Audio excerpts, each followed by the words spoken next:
Good evening, everybody. I think we'll go ahead and get going. Thank you so much for joining us. I'm Ann Collins Goodyear, co-director of the Bowdoin College Museum of Art. It's a pleasure to welcome you today to a virtual presentation by artist Stephanie Syjuco, a conceptual artist and educator who teaches as an associate professor in sculpture at the University of California, Berkeley. Stephanie Syjuco creates works that aim to stimulate conversation, often by reorienting the spectator's relationship to seemingly everyday objects, thereby forcing us to confront our all too often unnoticed assumptions. Deeply concerned with the legacy of colonialism and the historic suppression of people of color, Syjuco's work raises questions about visibility that challenge viewers to interrogate their own identity and relationship to larger social power dynamics. Working in a broad range of media, from photography, sculpture, and installation, to handmade and craft-inspired media, to digital editing and archival excavations, Syjuco has recently focused on how photography and image-based processes are implicated in the construction of racialized exclusionary narratives of history and citizenship. I'm just going to share my screen here.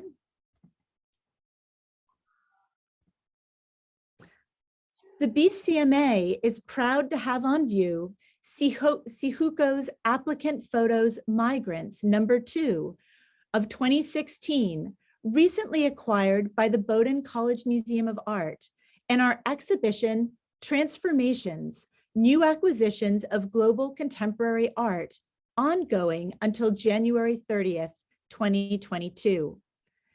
Born in the Philippines in 1974, Syjuco received her MFA from Stanford University and her BFA from the San Francisco Art Institute.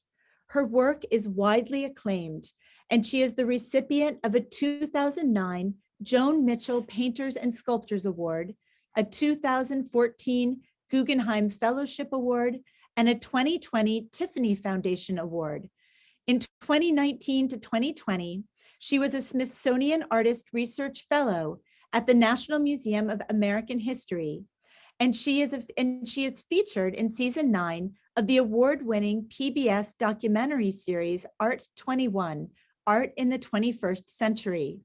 Her work has been exhibited widely, including at MoMA PS1, the Whitney Museum of American Art, the San Francisco Museum of Modern Art, ZKM Center for Art and Technology, and of course, at the BCMA. We are delighted that Stephanie Syjuco can join us today to discuss the visible, invisible. Her formal remarks will run approximately 45 minutes, following which we look forward to hearing from you. To this end, I invite you to submit questions during the course of the presentation using Zoom's Q&A feature. Although the questions and comments will not appear on screen, they will be visible to Stephanie and me.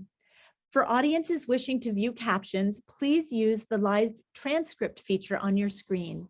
And now, without further ado, please join me virtually in offering Stephanie Syjuco a warm welcome. Stephanie, I'll turn it over to you and let me transition the screen to you. Thank you so much for being with us. Great. Thank you so much, Anne, for the invitation and also the introduction. So let me share my screen. All right. Great. Okay. Can everybody see this? Mm-hmm. Wonderful. All right. So yes, the title of my talk today is called The Visible Invisible, on the politics of imaging and representation. And I've actually chosen some works to kind of frame around the work that is in the collection, the work that's up in the show right now. But I'm going to kind of talk around it because, as was noted, a lot of my work recently has dealt with photography, but the background as to how I've become interested in imaging technologies, I think is something I wanted to share today. So with that, I also wanted to share that most of my work prior to working in photography and imaging was large-scale installation. So this is sort of a kind of snapshot of what some of the projects looked like. And they ranged from, sometimes the production collaboratively of hundreds or even thousands of objects and, displayed in installations in museums and institutions, sometimes with an active component in which people would actually engage with it or, take from it or participate in some way. I also like to share that, like most contemporary artists today, I operate with a wide variety of mediums and materials and processes. And so even though I have a background in sculpture and I'm a sculpture professor, I also work in a lot of areas such as social practice, textiles, craft, new media like digital 3D objects, as well as workshops and print and publication methods. And so, the moving into photography and video actually has been interesting because it's related, but comes from a very kind of political standpoint as to why I've become interested in imaging in particular. I also like to share that I think my work operates in multiple spheres. So, the art world is just one of them. And if I think about these kinds of Venn diagrams of these circles that interact with each other, you'll notice the art world is just one segment, and then there's this much larger sphere of the public, in which I think about, society or citizenship, public life, or the greater community. And then also, I make work within the framework of academia. So because I'm a professor, some of the works that I do actually takes place within the institution or in schools. But if I were to think about where all the little red dots are, which I think represent my artwork, it kind of spreads out in a lot of ways. And I think that's one of the joys of being a contemporary artist. There's a kind of openness as to who an audience can be and also who you make artwork for. And then transitioning into thinking about photography, I like to start with this image because it's not an image of my work, but I think it frames a lot of what I think about. So what we're looking at right now is a pretty generic stock photo of a photo studio. And so that's everything from, a very simple backdrop to lighting kits and light stands and all the apparatus that kind of goes into creating an image. And I think what's fascinating about this shot is that, the actual studio itself becomes the kind of subject. And instead of, the kind of central image that's made in which all the kind of theatricality of the production of the image has been, edited out or left out. And so when I think about photography, I don't think of it as a kind of sort of natural medium. I actually think of it as a highly composed and very fabricated medium. But again, just to back up a little to, I think, a pivotal social practice or installation project, I wanted to share this work from 2018. It's called Added Value. And I'm just going to read from the caption that's here, just to give it some description. But it's a 1,500 square foot installation functioning as a radical reorganization of knowledge using low value used books for sale to the general public. So it was conceived and organized by myself, featuring two collaborative artist groups who I invited to join me, Related Tactics and the Pralinger Library. And it was commissioned by the San Francisco Museum of Modern Art and in conjunction with the Friends of the San Francisco Public Library. So what we're looking at is essentially a functioning used bookstore. That's an artwork installation that's in the lobby of the San Francisco Museum of Modern Art. And it was up for just a long weekend, but it functioned as an actual used bookstore, but with a completely different way of looking at the information and a kind of recataloging of what you would expect to find within a normal bookstore. So some of the questions I was asking were, how do the ways in which we categorize books and information, and how does that reflect invisible power structures and hidden hierarchies? So what would an intervention into this system look like, and how can artistic processes reshape, reorganize, and reevaluate it? So if you look at this image, you start to notice that some of the categories of, the areas of this bookstore are quite different from what you would see in, a normal bookstore. And so instead of, say, history or Western civilization, we found areas such as revolutions. And instead of business, it would be wealth and accumulation. And so what this was a kind of play on, some of the basic categories to reorient, how the public could rethink standard bodies of knowledge. What was fun about this work too is that collaborating with these two artist groups, we all took turns kind of creating these new subcategories. So in some cases, related tactics put up signs saying, how we learn to see ourselves through the lens of whiteness. And that was a kind of new category. When your culture becomes a trend. And then this really funny subcategory called white women discovering themselves amongst the other. And if you can imagine what it was like to enter a kind of bookstore with these types of new categories in them, a lot of the visitors actually found themselves reflected in ways in which they hadn't in a kind of normal sense. So the nice thing about this work too is that as well as being a kind of conceptual project, it was actually a fundraiser. So it raised over $20,000 in 2 days to benefit the education and community programs for the San Francisco Public Library. We received all the books as donations from people who would normally donate it to the public library in order for them to sell to generate funds for their education program.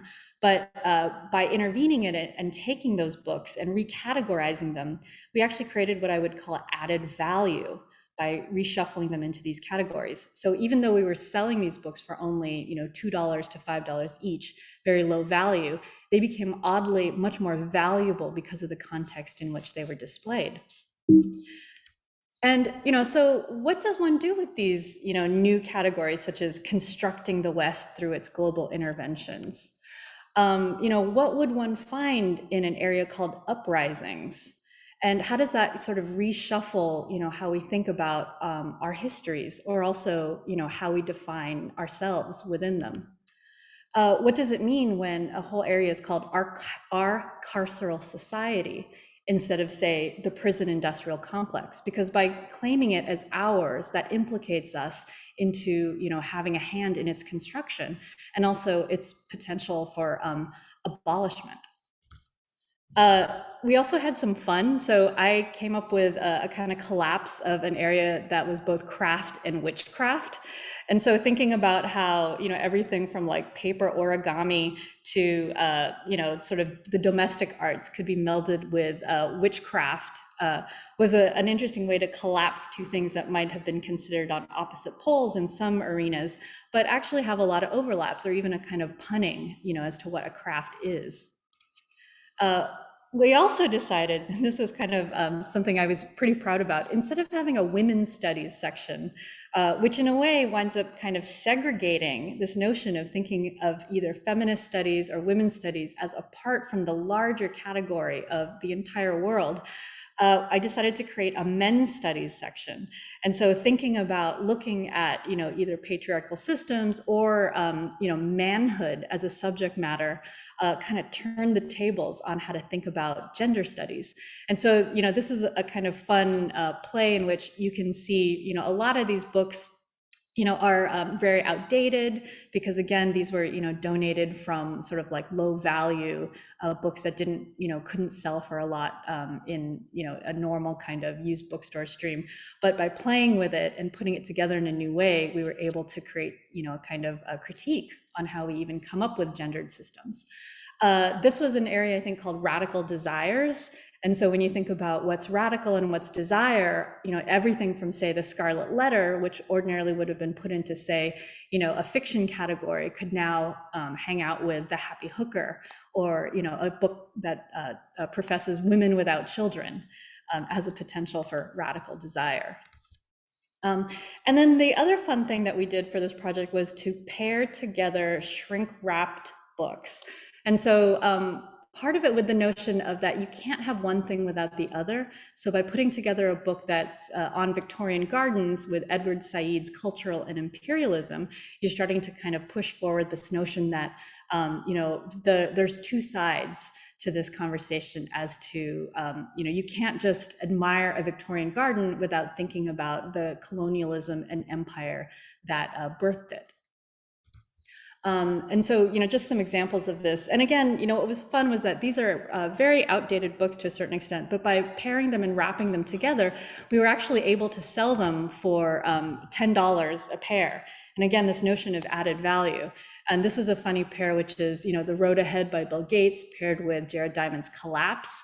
So the sort of boosterism that we see in, especially in Silicon Valley and the Bay Area, where I'm located, that could get kind of tempered by this type of pairing.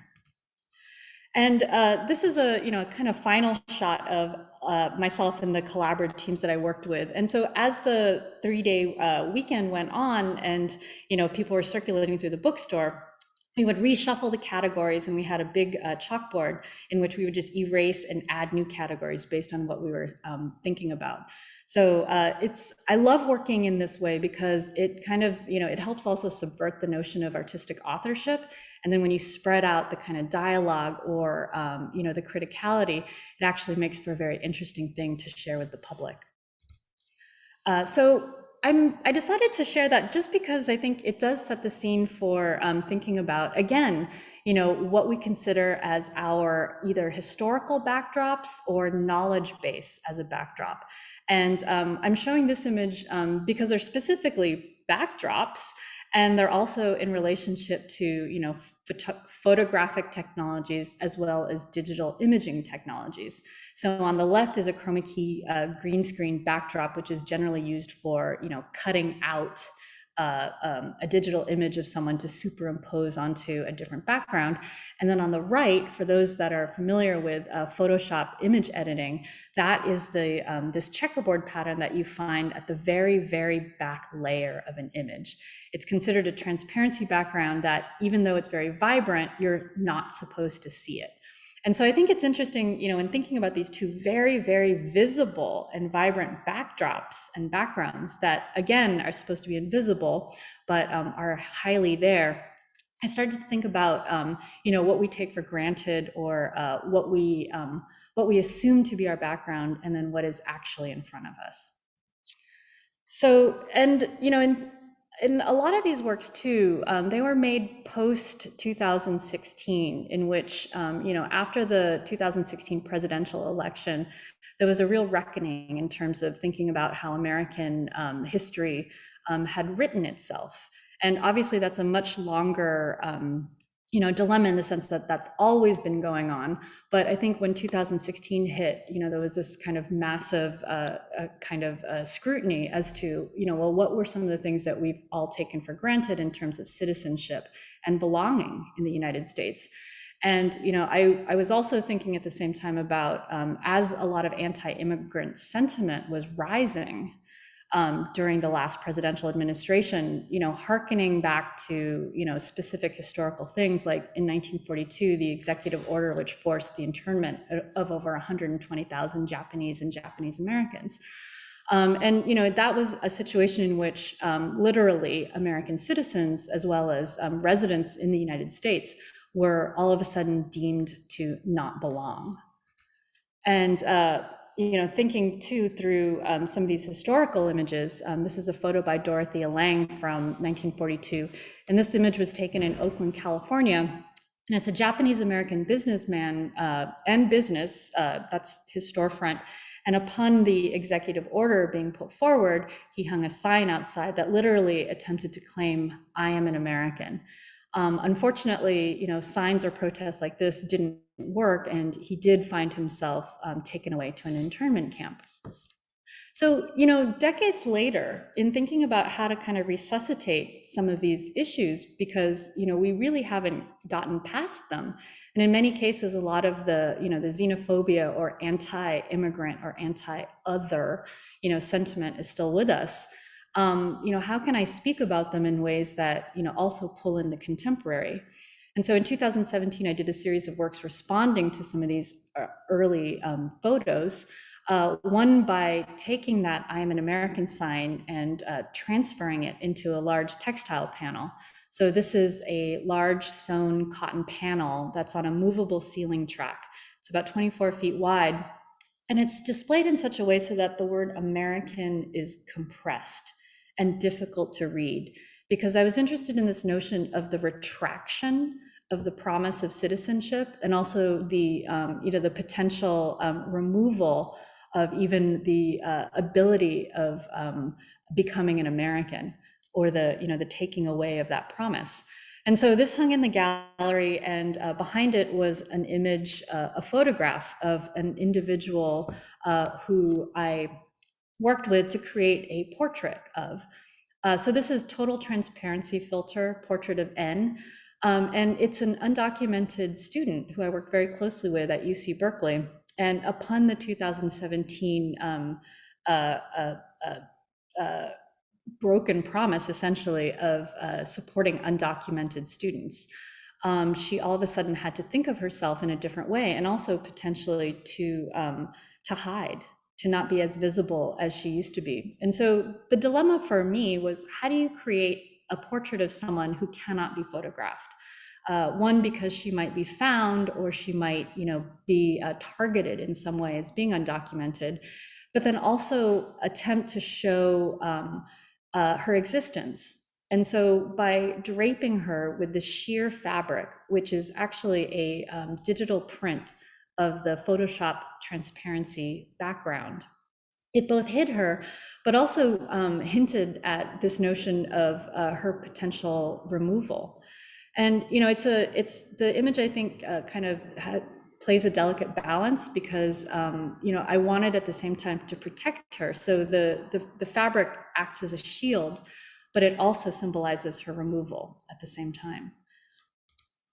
And along with those works too were a series of chroma key green images, and I was reconstructing scenes of protest that I was attending. So around 2017, also after the presidential election, a number of white supremacist organizations were attempting to speak at college campuses across the United States. Also at UC Berkeley, and a number of anti-fascist protesters were showing up in order to resist the speakers. And I became really interested in the way the media portrayal of these things felt incredibly inaccurate. And as attending these protests as well, I was able to witness the kind of aftermath of it. So on the ground would be everything from flags and sticks and rocks and bricks and barriers that had kind of fallen. And so I was reconstructing the aftermath of these protests, but using all green chroma key backdrop fabric, as well as painted chroma key objects, to kind of talk about how the media messaging of these events was really skewed, and that a kind of superimposed meaning was put upon them. And so if you remember, if you can think about, the Charlottesville events as well, and the notion of, needing to listen to both sides, or that both sides had bad people in them. Whereas what we were really looking at were white nationalists and white supremacists, and against, those who would not tolerate that messaging.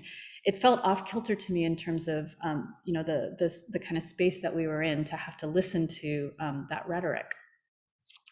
And so chroma key aftermath was, my first kind of venture into absorbing and utilizing this digital imaging technique into a very physical manifestation. But then I've also started to use it in other ways, and I'm showing this image as a kind of backdrop to my thinking. So on the left hand, we've got a number of sewn costumes from iconic time periods in American history. Many of these things are made for theater, or even Halloween costumes, but also Civil War reenactments, or American historical reenactments. And on the image on the right-hand side is an image from a historical Civil War reenactment. And it's fascinating to me that there's this kind of circular, over and over, of having to kind of relive or reenact this very pivotal moment. And I see it as this notion that the psychology of the country hasn't exactly come to rest. That's, it still must be played out for some incredibly disturbing reason. So with thinking about the construction of American history, and why and how it keeps reliving or recycling, I wanted to hand make these three different iconic garments from American history, but using the commercial sewing patterns and pairing it with chroma key green backdrop fabric. So this is a work from 2018 called The Visible Invisible. And they recreate, I chose three iconic sort of outfits. One is the Plymouth Pilgrim. So thinking about the notion of, the kind of founding of the country, and I guess the optimistic narrative that's usually put forth in terms of, the first Thanksgiving, or, the kind of bounty that the country held.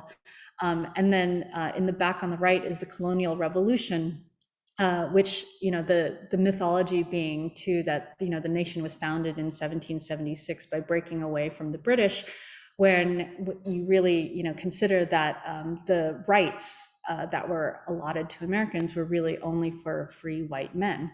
And then in the center, the kind of very fancy antebellum South Civil War dress, which is rich with, the kind of ruffles and ornamentation of the time, but belies the kind of, the horrific reality of slavery. So, by remaking these things in this chroma key green, I really wanted to talk about this fabrication of history, and the notion that these narratives can be overlaid and are easily overlaid depending on, how the historical record can be retold. And I wanted to make it really, really fancy as well. So for this work, I spent about a year hand sewing these garments, and I learned, 19th century ribbon embroidery techniques. I learned how to crochet lace, and I learned bonnet making. And I wanted to really go deep into this because I wanted to talk about, I also wanted to implicate myself in the total fabrication of American history. And, thinking of myself as an immigrant to the United States, I didn't want to separate myself from the kind of responsibility of addressing, the history of this country. I think there's sometimes, unfortunately, there's stereotypes about how Asian Americans are fairly recent immigrants, and so therefore are not implicated in, some of these long-term ideas. And I think we actually are, and that we benefit from, as well as need to step up to and discuss these long-standing American racial issues. So what we're looking at here is an incredibly fancy ribbon embroidered flowery bonnet. And, I love these details, but I also, really wanted to highlight, again, the total fabrication and elaboration of American history. Here's some details of the Pilgrim and then the Colonial Revolution outfit. And, again, thinking about the construction of United States history or even US nationalism, in 2018, I did a project called Rogue States, and it debuted at the Moscow Museum of Modern Art in Russia. And it appears to be this kind of almost United Nations style gathering space. A series of flags hang overhead, and there's a kind of meeting area, and it appears as if, a conference of some kind is going to take place. And these flags, sort of appear to also be reminiscent of different nations that one may have seen. But upon closer speculation, and also a little graphic that's on the wall, it becomes clear that these flags are actually pulled from fictional Hollywood, Western, and European movies in which there is a kind of enemy nation, a fictional enemy nation that is made up, and and a flag was created for them. So all these movies and came from, or all these flags came from different movies, such as Casino Royale, Die Hard 2, Indiana Jones and the Last Crusade, and Schwarzenegger's Commando.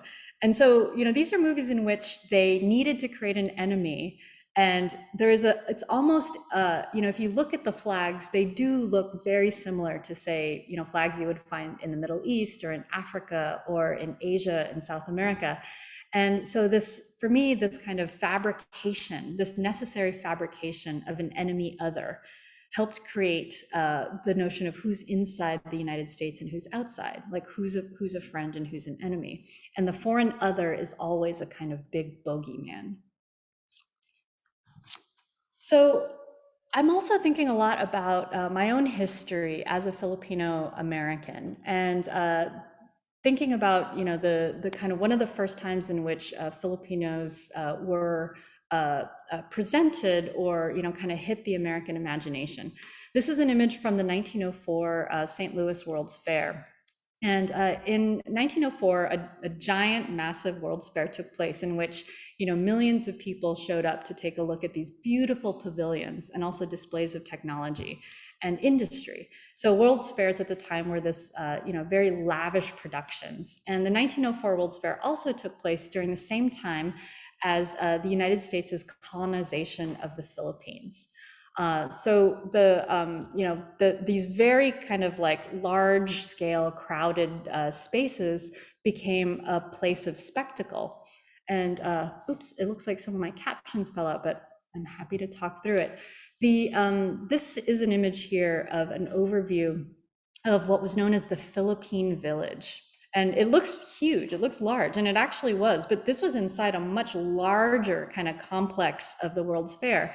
And all these little areas represented different sorts of like tribes or villages located in the Philippines, but then reconstituted and reconstructed within this World's Fair. And 1,200 Filipinos were also imported to St. Louis to then enact and perform both rituals, dances, and their kind of tribal customs to the American public. So this was an incredibly popular tourist attraction, and it was one of the first times in which the American public had a chance to see their new colony of the Philippines. And what it became was a kind of, ethnographic display. And in general, I don't like showing ethnographic images. I think, attached to them are, very dark histories. And, the reason why many of these images were created and disseminated was to show and highlight the difference, and to also to talk about it in terms of, say, evolutionary or sometimes even eugenics. So you can see them as documents of culture, but in many cases they were instruments of, talking about racial difference and racial hierarchy, with white folks being at the top and brown and black folks being at the bottom. But the reason I'm sharing this image is because, so this is was taken at the World's Fair, and you can see the little sign that talks about, the group that it's showcasing. And it's also an image that circulates online as in the commons, because it's an old enough image that now there is no copyright attached to it. So it's part of our sort of educational and archival heritage. And it's free to download, and you can find it. But what's fascinating about it is that it's also now a stock photo. And the reason I highlight this is because stock photography is another way to keep capitalizing off of the likeness of these folks. So even if we think about, these sorts of human zoos, as they were called, as historical displays, what's interesting is that these images, they keep circulating and they keep cycling, and they also keep gaining or accruing a kind of capital. Here's, an example of, so even though you can buy this image for free, you can also find it where you pay for it, and you can download different versions of it to use in your own work. And I also just want to highlight too, so the notion of photography as a kind of empire builder. The invention of photography was hand in hand also with the invention of many forms of empire. And I'm sharing right now a work by Ariela Azulay, and her book, Unlearning Decisive Moments of Photography, really talks about how, the millions whose photographs are taken are not referred to in the histories and theories of photography. From an early stage, it was assumed that the people photographed provided the resources and the cheap or free labor for the large-scale photographic enterprise. And so, with this selection too of kind of either travel or ethnographic books at the bottom, you start to piece together this notion of who gets to be the photographer, and also who is the subject, who is the the group or the people who are seen as the other. And as I'm thinking about this history in St. Louis, and the very first time Filipinos were visible, I was invited to create a solo exhibition at the Contemporary Art Museum in St. Louis. And so with their help, I wound up spending a number of weeks in the archives in St. Louis, specifically in the Missouri Historical Society, the St. Louis Public Library, and also the Mercantile Library. And I spent a couple weeks going through photographs and documents and reshooting them to consider how to represent this information. And one of the ways in which I decided to do so was I found hundreds of ethnographic images from the Philippine village, and many of these images were tourist photos, so they were meant to be circulated to kind of keep promoting this notion of racial difference. And my very first reaction to it was, how can I block or stop this kind of circulation? And I can't remove these items from the archive, and I can't stop their digital flow. But what I wanted to do immediately, and right in the archives there, was to reshoot it so that my own hands prevented the viewer from seeing what ordinarily would have been on display. So I did this for image after image, just shooting and shooting and shooting. And I see it as both a kind of protective measure. So similarly to how when I draped the sheer fabric cloth over the undocumented student, it's both a kind of protection, but also an indictment, because you can still see the rest of the image and you can read the captions and you can start to piece together that, the situation in which these Filipinos found themselves in was one of a kind of hierarchy and difference. So it's an interesting thing to think about archives as well, because they're seen as repositories and resources for us, but there's a challenge as to how, as a contemporary artist, we can rework or reframe these things. So maybe similar to how I was working with the Added Value Project, where we're kind of given this body of knowledge, and yet we don't want to keep repeating certain things. We need to reframe and also maybe intervene in different ways. So after doing this for literally hundreds of images in the archives, I selected a certain number of them to be displayed in a vitrine situation so that you could walk around this display. And the way the images were laid out was there was never one particular way in which you could view it. You had to walk around in it. So it forced your body to move around and also not be comfortable in absorbing all the images of the people. So Block Out the Sun was in St. Louis. And along with it, well, again, back to then this notion too of a kind of, the green screen and the display as the subject matter. I'm really, I'm going to move into another installation and then I'll wrap it up.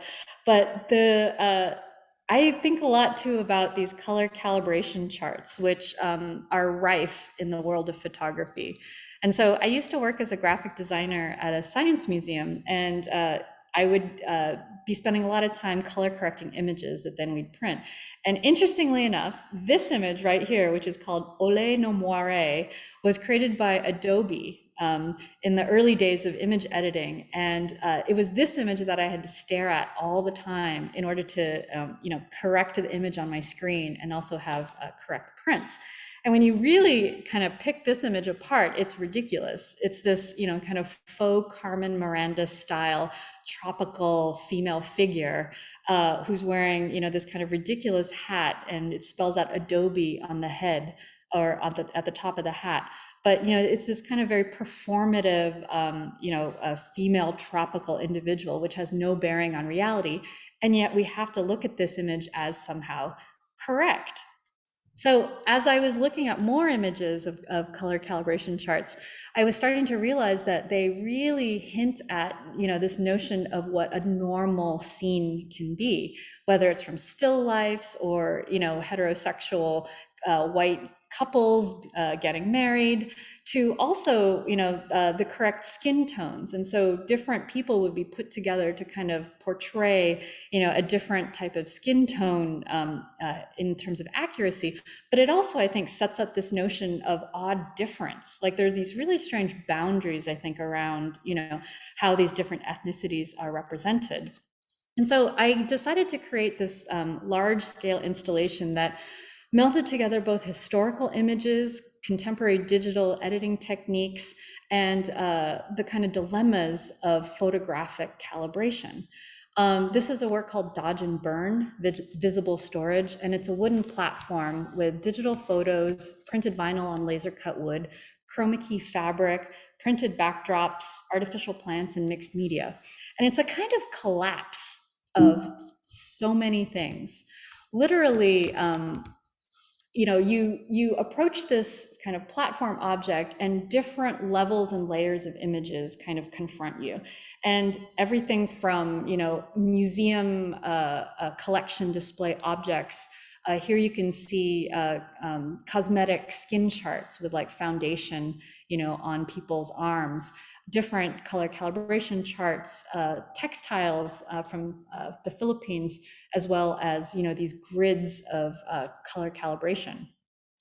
And then peppered through it are also these really strange things like downloaded stock photos of tropical fruit with the watermark, the stock photo watermarks on it, as well as these chroma key green objects, including chroma key green painted tiki torches, as well as these baseball caps that actually were reminiscent of kind of Make America Great caps.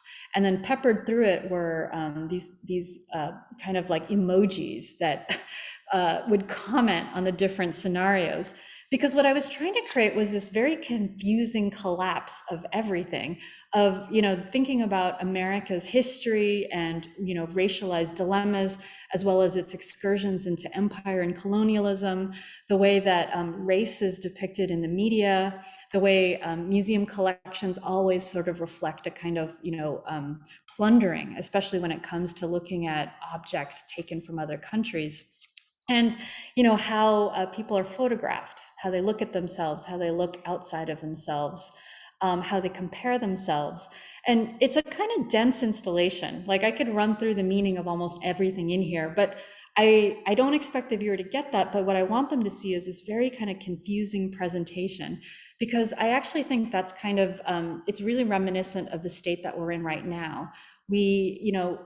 This display also really reminds me too of how you have almost too many windows open on your desktop, and that everything is kind of overlapping and mushing into each other. And it's also a struggle, and it's a battle. And so there are signs here of resistance and protest. And so whether it's like black clad, black hooded figures to fist emojis peppering, the space. And when you go around the installation, you start to see, everything from like rubble or rocks or chroma key bricks. And, these things I think are still, what is it? They're still with us in terms of, thinking about the anxieties and dilemmas. So, with that, I'm actually going to end. I'm going to skip a couple other projects, but I think this is a good place to end, because then we can open it up for question and answer. So thank you very much. I really appreciate sharing this with you. Stephanie, thank you so much for an absolutely fascinating presentation. And I find incredibly compelling this larger question of the degree to which we literally picture ourselves as Americans, and the ways in which these historic regimes of imaging have constructed this sense of what it means to be normative. And it's incredibly exciting to see you taking that away, and so taking that apart rather, through so many different strategies, from thinking about the question of how people have literally clothed themselves, to thinking about the ways in which anthropological images are simultaneously imposing these regimes of empire. I found your documentation of the 1904 St. Louis Fair really chilling in that regard. I had actually not realized that it was contemporaneous with the American annexation of the Philippines. Yeah, yeah. And I think that's what's so interesting, right? It's like, I think there's different amnesias, that our culture has to go through for different reasons, right? Like there's a willful forgetting because I think there's also this promise that everyone wants, of having a kind of more diverse or a more, kind of equitable future. But I think there's still a lot of reckoning that has to happen because, you kind of can't get there until you've fully understood, all the levels of, the result of, so many centuries of inequality. Mm. And I think, photography for me has been really interesting because I guess it's you're supposed to see things in photos. Photos show you things. And yet I've always been really suspicious about what that is that it shows, because I think the narrative can be highly manipulated. Absolutely. And actually, Stephanie, we have a question about the dissemination of images, specifically through social media. Hmm. And so one of our audience members asks, can you speak further about the role of these platforms in disseminating images of our world? How might they be contested or complicated?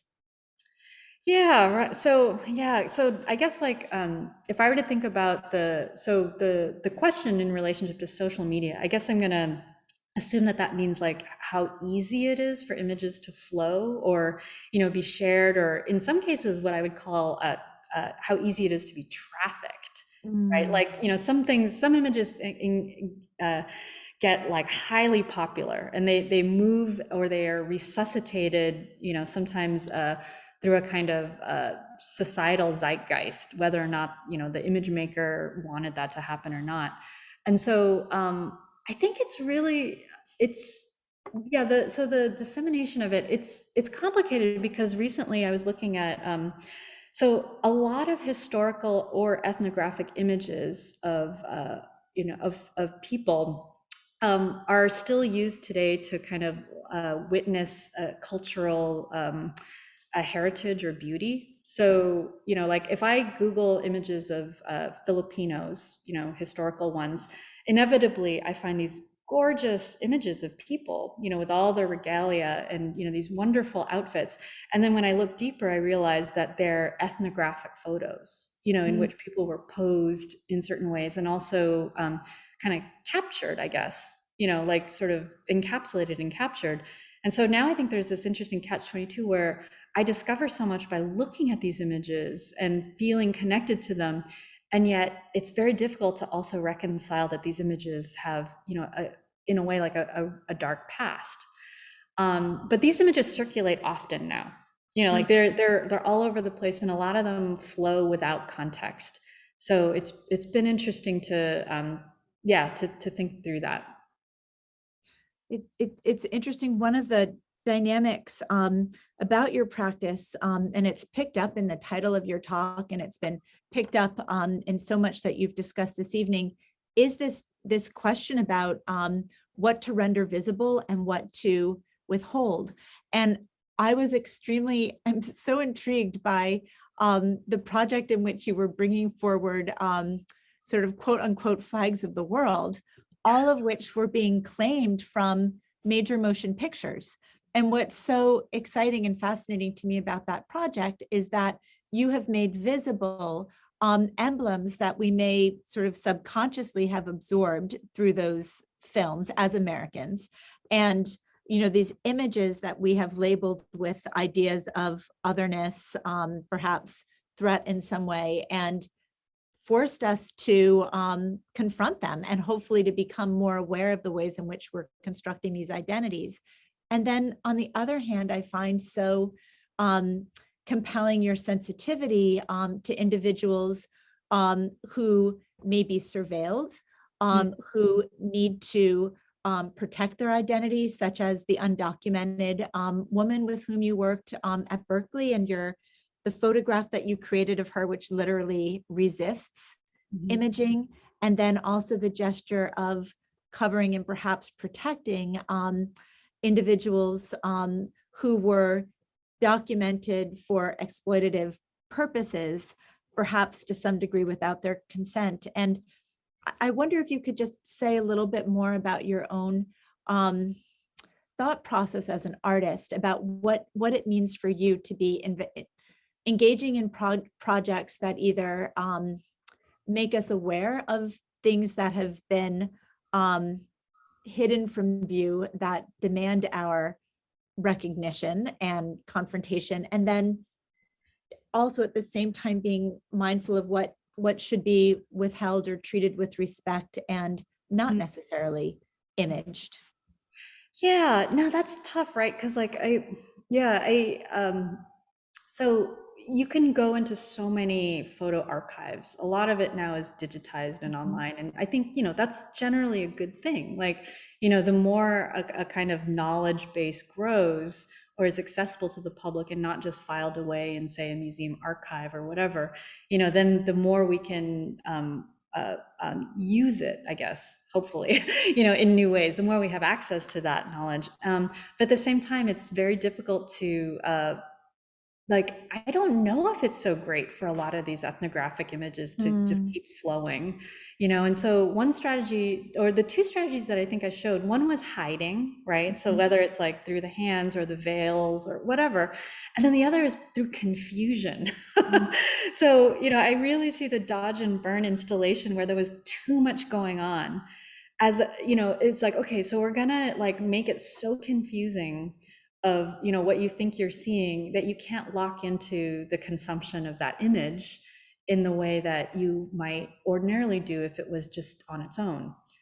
So whether it's through like all the different colors or patterns or the historical things that contradict or the contemporary, I don't quite have an answer to these dilemmas, but I do think the more I'm finding myself in archives, and all of a sudden I'm getting invited to do a lot of work in archives, and I missed showing the last 2 years I've spent really working on work from the Smithsonian archives, because I was a Smithsonian Artist Research Fellow right before COVID hit, and I was able to complete a body of work where I was looking through the National Museum of American History and trying to find different forms of evidence.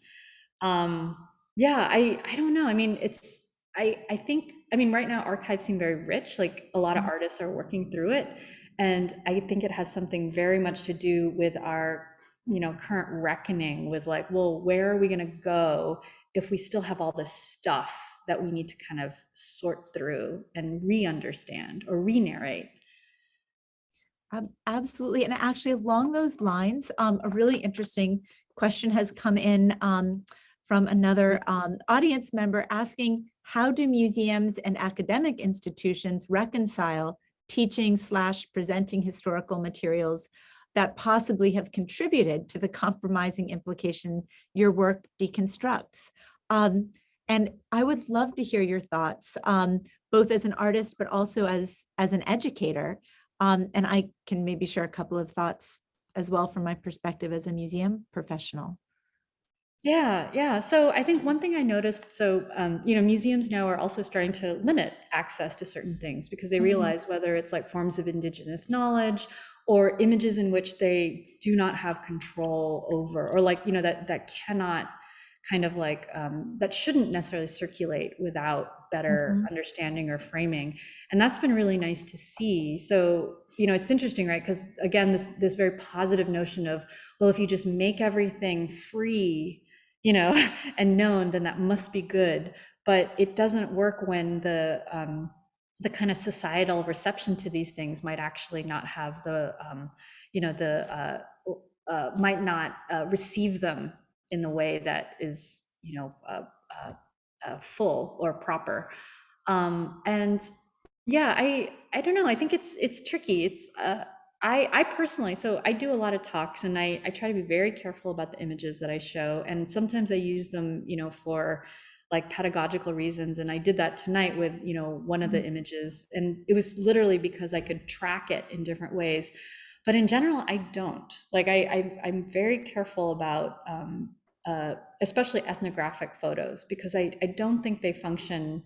I think there's ways around them, actually. I think there's ways of showing or talking about them in more meaningful ways than just re-showing without context. Yeah, absolutely. And it's, Stephanie, I think that is such an important point to make, that some images should not be shown in public contexts without the consent of either the individuals who are pictured, or without um, understanding deeply, with respect to Indigenous knowledge, for example, what might be appropriate from the standpoint of the community Mm, that's represented. And I think it's exciting that you are involving the archives in your practice. One of the things that, from my standpoint, is so important about your work in the context of museums is that I think you do problematize imagery that for centuries perhaps has been deemed, in some cases, celebratory. And in some cases, I think what you help to do is to reveal the degree to which these regimes of the visual themselves may be methods of imposing certain types of power mm, on other individuals. And I think you help us to see our collections in a new light, and to mm. raise questions about the degree to which regimes of the visual are tied to political, social, and intellectual regimes that have implications that radiate far beyond, perhaps far beyond what is usually represented within the art museum. But I think it helps us to contextualize visual imagery Mm. within larger social and political frameworks. And I think for a long time, museums specifically have been treated as neutral environments. And I think images for a long time have been taken at face value. And so the ability to step back and to start asking ourselves about um, what actually the very methods of making imply becomes a very, very powerful tool for thinking both about what we show and also about the patterns of collecting itself, and what those Mm. very patterns of collecting can reveal to us. Yeah, well, so interestingly, right, there's a very contemporary issue right now with the daguerreotypes of Renti in Harvard. Mm, And mhm. so, Yes, in other words, absolutely. like an enslaved individual and his family who are, the pictures are a kind of part of Harvard's, collection, and they've also been used in so many ways. Like you Google that image and it's been used to, like to illustrate a lot of things, because that image is now in such circulation. And so, a descendant of this individual now is fighting to get the images out of the Harvard collection. And it's proving to be really difficult because those images are seen, or those images are defended to be in the collection because they're a part of history. They're a part of a kind of larger cultural narrative, but then that removes it from the kind of humanity of the individual and uses that image as a stand-in, for like all sorts of things. So it's really fascinating. It's actually, I think there's this big relooking right now as to who is gaining capital off of these images, even centuries afterwards, right? Ab- Absolutely. And actually, I wonder if perhaps as a final question, I could bring forward uh, a request from one of our audience members to actually speak a little bit about the image that Bowdoin collected, this Applicant Photos Migrants #2, which, juxtaposing it with the daguerreotype that you were just referencing, is exciting in the ways in which it resists Mm, visualization. It pictures this act of actually resisting imaging, while at the same time making us mindful of the way in which a regime of photographic identification is used to document, control, perhaps even inhibit the ways in which people can cross boundaries. But it would be wonderful to hear your thoughts about that image and its significance from your standpoint. yeah, yeah. Well, I appreciate its place in the collection and in the show because so that very first image that you showed, to kind of highlight the talk, those photographs are very tiny, so it's a series, it's like a grid of 6 images that are actually reminiscent of like passport photos or visa application photos. So, when someone gets an image taken for that context, usually you get a series of multiple of the same image because you're supposed to cut those images out and put them onto your application. And so, when I first shot those images in 2013, actually, there was this huge, the immigrant crisis in Europe was at the forefront, and a lot of migrants were being depicted as this kind of seething, faceless mass of people that were overrunning European shores, and it was difficult to kind of find a kind of representation that really humanized people. It seemed like everyone was getting lumped into these, kind of this type, this this notion of an immigrant or refugee. And then when I printed them in 2016, it was during the lead up to the presidential election, which was so polarizing at the time, and that's when the United States was kind of like doing their reckoning too. And so for me, those little images, because of the covering, it did similarly. Yeah, it protected, but then it also kind of oddly like removed, the individuality in certain ways. And so it protected them from, say, capture or surveillance, or this kind of the photo, of never really quite doing, I think, the individual justice, right? Because like to be labeled a refugee or immigrant as your photo is, I think, actually to deny a whole lot of other, spaces for you to exist in.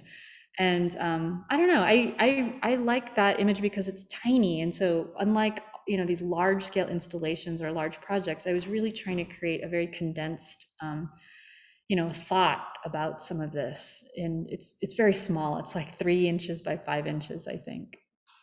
It is a piece that demands intimate viewing and demands really close attention, and we are so thrilled to have it in our collections. And we are so delighted, Stephanie, that you could be with us this evening to share insights into your work, into the larger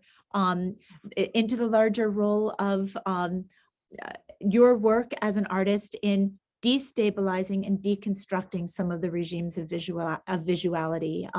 I love your work. It always gives me new ways to think about the world that I consume, both through mass media as well as what I consume here at the museum. We are so grateful for your insights. Thank you so much. And I hope that members of our audience will also be able to join us on December 1st for our Art Up Close series, as we take a deeper look into the collection, and again on December 8th, as we have an opportunity to look at other new acquisitions at the museum.